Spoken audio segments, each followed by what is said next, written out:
అంటే ఇవాళ ఎన్నవ రోజు అండి?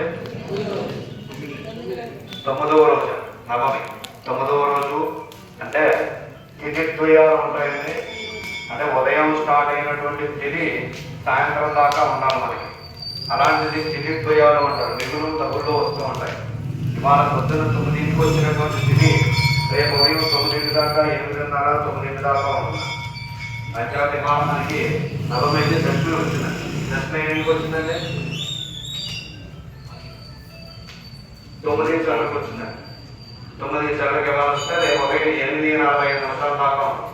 అంటే ఒక 5 నిమిషాలు అటు ఇటుగా 9 దాకా ఉంటుంది. అంటే మనకి సూర్యోదయానికి ఉన్నటువంటి తిథి మనకి లెక్క.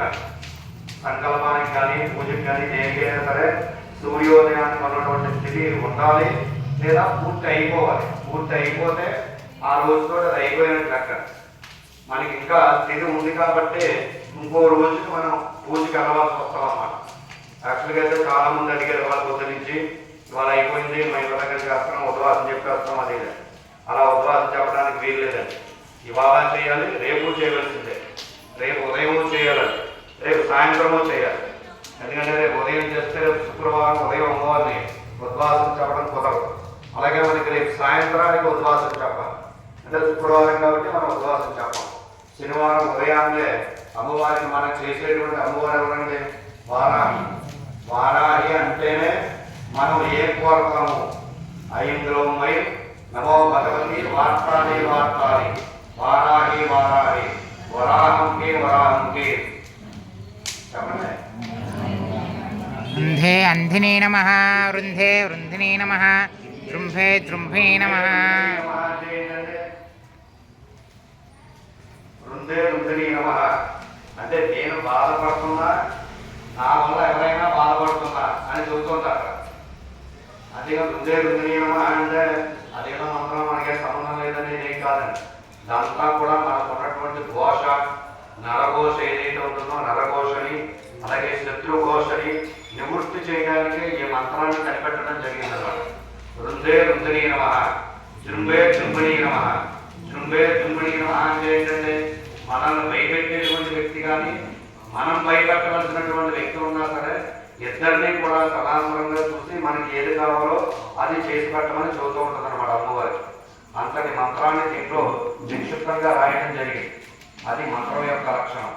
ఇటువంటి శక్తి స్వరూపమైనటువంటి అమ్మవారికి మనం అర్చన చేసి ఈ 9 రోజులు చేసి ఉంటాం. అందరూ కూడా చేతికి కంకణం కట్టే మొత్తం జరిగింది. దాని లక్షణం ఏంటంటే మనకి 8 రోజులు అయ్యేటప్పటికి మనం అష్టమి చేసాం. అష్టమి చేయగానే ఆటోమేటిక్గా మీ అందరికీ కూడా బాడీలన్నీ వీక్ అయిపోతాయి, నీరసాలు వచ్చేస్తాయి. మీరు గమనించారో లేదో కానీ అందరికీ నీరసం. తెల్లారి మళ్ళీ పూజ చేయాలి అంటే కాళ్ళు చేతులు శరీరం మన దగ్గరికి తెచ్చుకోవడానికి కూడా చాలా కష్టపడాలి. అటువంటి శక్తిని హీనత కలిగేలా చేస్తున్నాం. అంటే మనం చేస్తామా మానేస్తామా? అమ్మవారు అష్టమి నుంచి ఇంకా ఉగ్రం అవుతుందన్నమాట. అష్టమి నుంచి ఉగ్రమైనటువంటి అమ్మవారి లక్షణం ఎలా ఉంటుంది?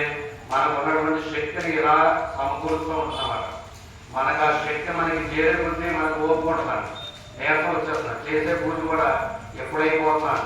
ఇప్పుడు మనం ఇక్కడ మనం పూజ చేస్తాం, అక్కడ మనం పెట్టేటువంటి కోపంకి వాసన చూస్తూ ఉంటుంది మన దృష్టి, మన బుద్ధి.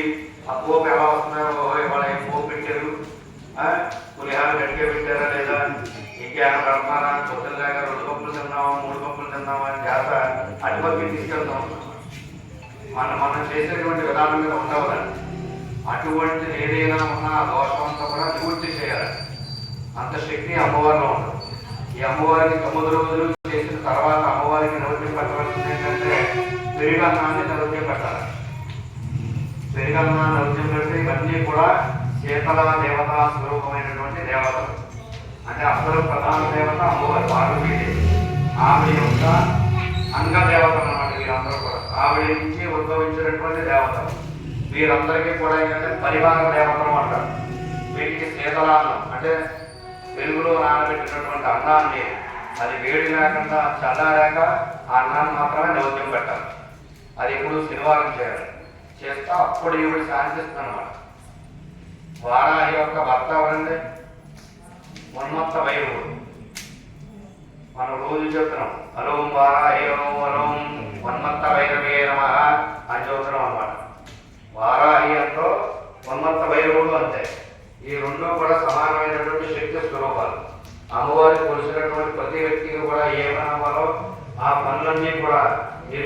చక్కగా సాగేలా చేసేటువంటి శక్తి స్వరూపుడి అన్నమాట.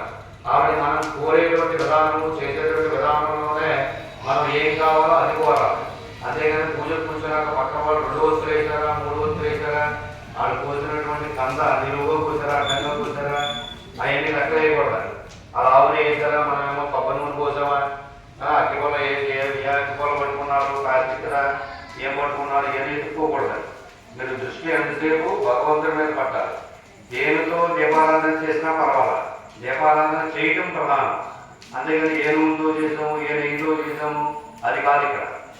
ఇక్కడ ప్రధానంగా దీపారాధన చేయడం చాలా ఇంపార్టెంట్ అన్నమాట. సహజంగా మనకు దొరికినట్టు ఆవు నెయ్యితో చేస్తే చాలా శ్రేష్టం.